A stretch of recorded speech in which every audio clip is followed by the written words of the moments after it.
أنفسنا ومن سيئات أعمالنا إنه من يهدي الله فلا مضل له ومن يضلل فلا هادي له وأشهد أن لا إله إلا الله وحده لا شريك له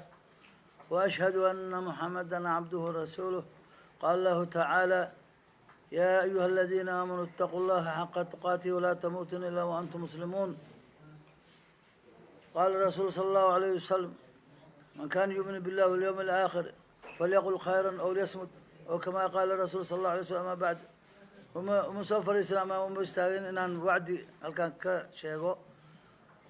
افتتاحية كبداية أنت كذب. الحمد لله ثم الحمد لله ثم الحمد لله. إلهي يا محدث كله نو أقول هذه إن قبت سوق إيمانه قلبته أنا كهذلينا أريمه لول جزيرة قبل إذا وقبل دي تاجن وحن كتاجنا إن بدن إن أنا ندوقين قبل إذا marka maanta waxaan gartay inaan duugo maxaa yeelay bil Ramadaan la soo socoto afurkeeda oo jannada inay ka qayb qaadato meesha ku afurta ayaan iisanay haddii alla idmo barnaamijku uu ka duwanaysaa laakiin juhdi badan iyo dad badan oo markaas sugu yimid oo ka tashtay waalidiinta walaalaha iyo ehelka iyo tolka iyo asxaabta iyo dhammaan dawladda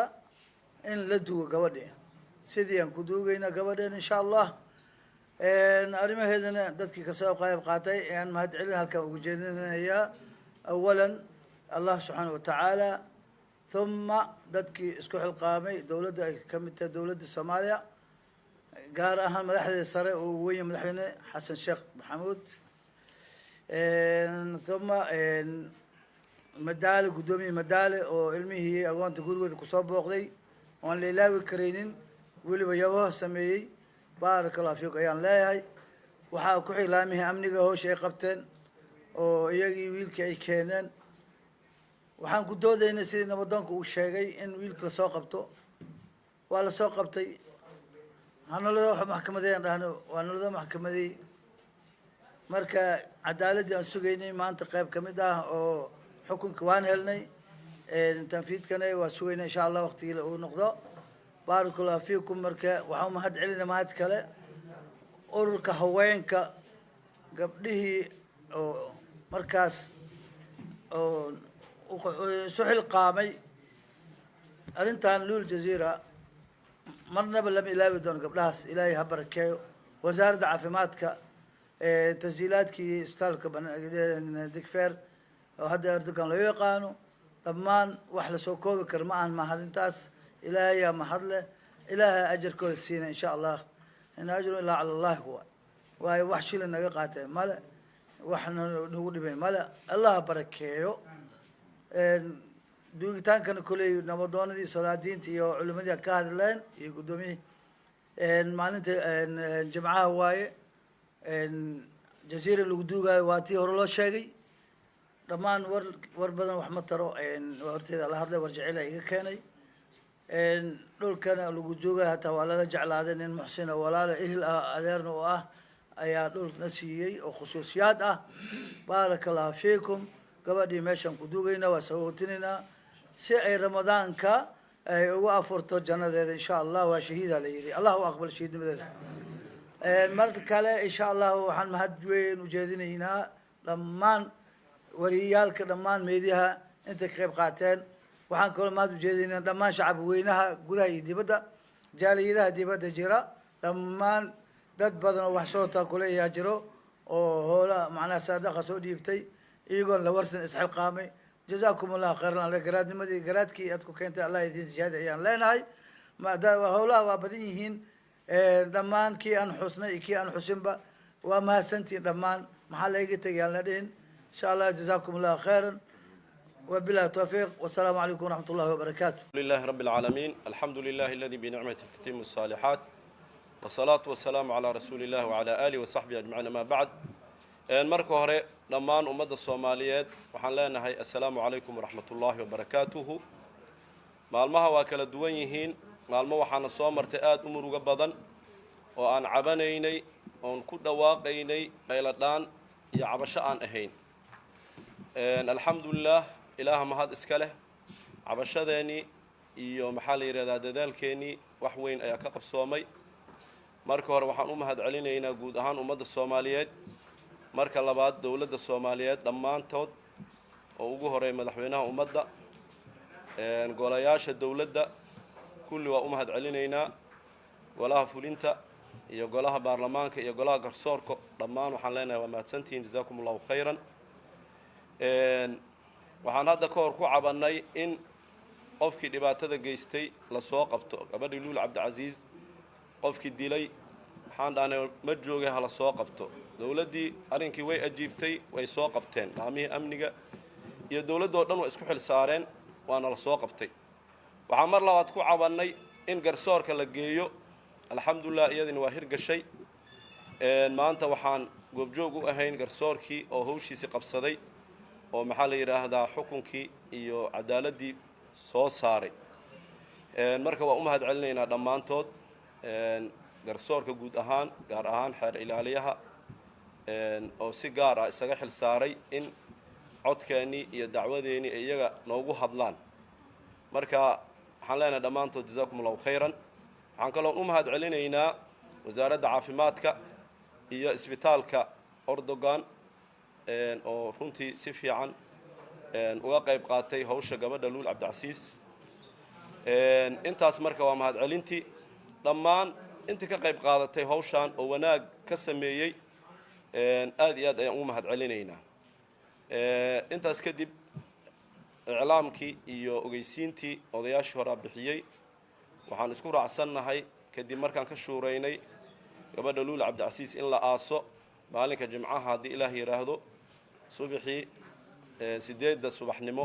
ama 2 saac qofku u yaqaan in isbitaalka digfeer janaasada looga soo qayb galo ummadii Soomaaliyeed ee dhigta u taagneed khiyaartii culamaa u diinkii ahlu sharafkii haweenka dhammaan waxaan ugu baaqaynaa marka janaasadaas in laga soo qayb galo oo gabadhaas janaasadeeda la soo camiro loo wada duceeyo janaasada waa ducadaas laga soo qayb galo dadka waxaa la qorsheeyay in laba meel ay ka baxaan qofkii ay ku adagtahay digfeer inuu yimaado isgoyska korontada baabuur baa lagu diyaariyay oo janaasada dadka raacay meeshaasna waxay laga qaadi doonaa waxaa lagu aasi doonaa deegaanka jaziira dhul ay waqfeen ama ay bixiyeen reer shacabdi maxaad uu ka mid yahay walaalkeen cali cabduqaadir iyo adeer maxamed shacabdi maxaad ay ugu yabooheen gabadhaas ay yidhaahdeen ha lagu aaso marka meeshaasaa lagu aasi doonaa waxaan leenahay iyagana jazaakum allahu khayran marka intaas ayaan kusoo koobayaa wabillahi tawfiiq wasalaamu calaykum waraxmat ullahi wabarakaatu آمين والعاقبة للمتقين ولا عدوان إلا على الظالمين وأشهد أن لا إله إلا الله وحده لا شريك له السلام عليكم ورحمة الله وبركاته لما أنت كسو قيب قشي كلن كان لغو فينيو أما لغو شيغيو أما لغو إعلامينيو آسك قبضة لول عبد العزيز شي عبد العزيز وأنا كان سوي ماني وحال ويسينيا لما نمد الصوماليات أنت مهدنق أهيد ولا صوم مهدنقين ولقبا إن شاء الله تعالى أنت صباح دير مركان لا تشني شيخ عبد العزيز وقبضة أبيضة وإن مدان كعسين قالين لأسو كما الدنبيس قالت الحين الحمد لله رب العالمين إن أصل الله وضقوا عن سنة دمانتين إن قبضة ما نتجمعها الله أسدوا لها هالك النقض وعن آدي أن لو إلا وكريم كالين تكسوقاتين إذا ماذا نبي السجدة إذا ماذا الدولة قولها وزير هذا قولها برلمانك مدحوينها وسرية هي رئيس وزراءها هي دمان أنت كسو قيب قشي أنت كسو قيب قاطي برنامج كان السجا السعودي ومدة السعودي آدي أنا نقوم هاد علينا مرة وادي مرسد حد وعن جعلنا إن شاء الله تعالى أنت كسو قيب قالي كرتو أود أولى إني كسو قيب قشو إني كسو قيب قشو أسكاس iyo janaasada lagu tukanayo gabadhaas ah luul cabdilcasiis oo ka dhici doonta hadii la raali ka noqdo laba meelood meesha ugu horeysa waa digfeer sida la iclaamiyay oo la sheegay waa subax 8 subaxnimo ama 2 saac qof walba soo yaqaano mahad celintu waa fara badan tahay dad fara badan baa mahad celintiis kale insha Allah taala laba soo koobi karo qaybta labaad waxay ka dhacaysaa deegaanka jaziira oo intaan u soo helin firaaqaan u soo helin xamar imaadaan halkaas ay maartay insha Allah taala sugu tagi doonaan ama ka qayb qaadan doonaan muxuu janaasadeeda waxaan rajaynayaa insha Allah taala tawfiiq Ilaahay noo waafajiyo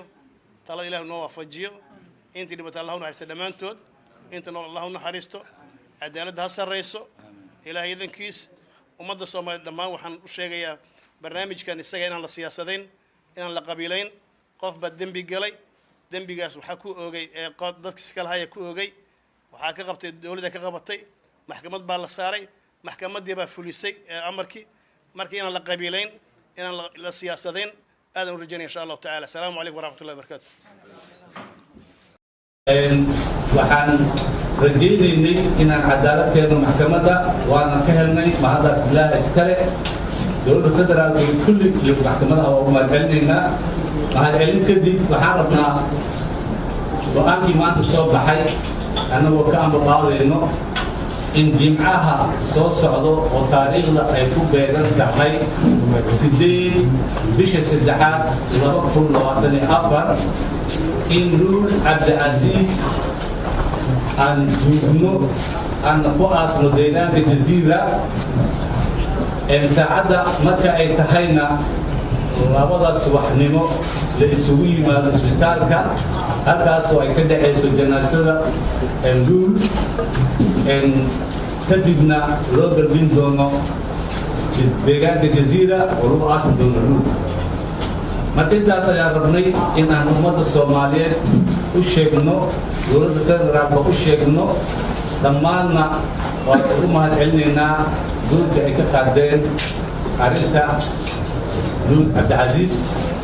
intaas ayaan wadda ku soo koobayaa jimcaha ayaa noo badan ah inaan isugu imaano isbitaal Digfaar saacadda marka ay tahay labada subaxnimo oo janaaso loogu dugan doono isbitaal Digfaar kadibna loo galbin doono Jaziira